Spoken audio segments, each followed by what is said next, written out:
Hi, good to see you again! I want to share a story that will really touch your heart. So once in children's church, I saw this boy about my age. So about this time, we were talking about prayer in church.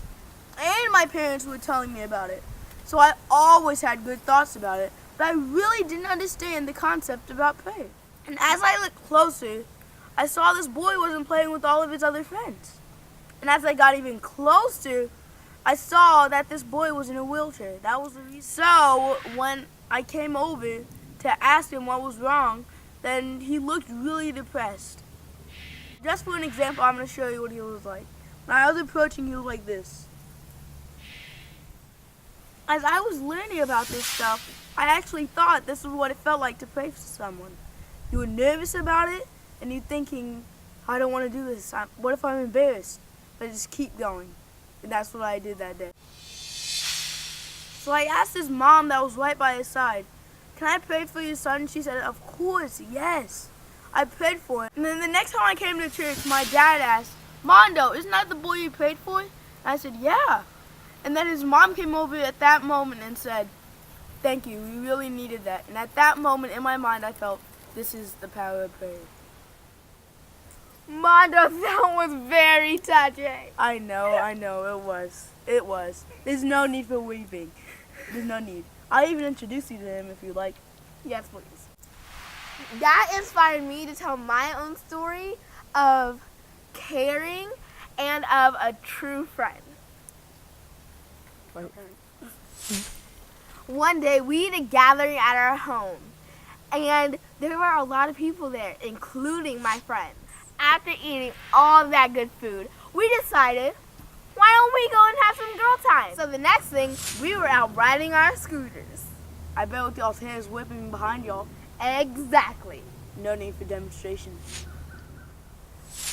As we were riding, I realized that one of my friends were way behind.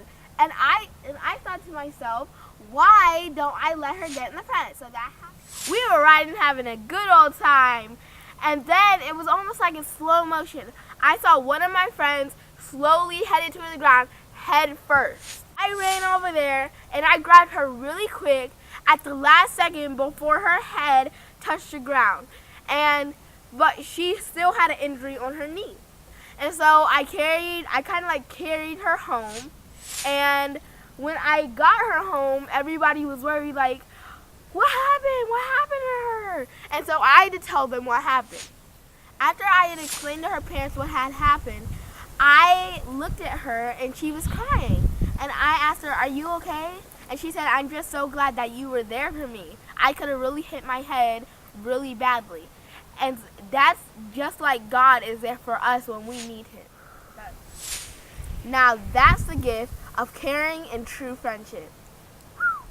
Oh, that was good. That was good.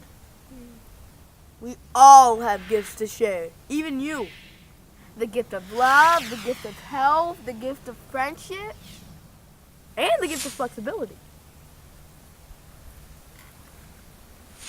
But today we are asking for the gift of monetary giving. for money. Only $6,050 to go. Easy as a piece of pumpkin pie. Boom. Thank you to all of those that have already donated, but we have some new people on the caboose. Thank you to Miss Azunique And to Miss Karan. dun, dun, dun, and Miss Mika. Miss Mika.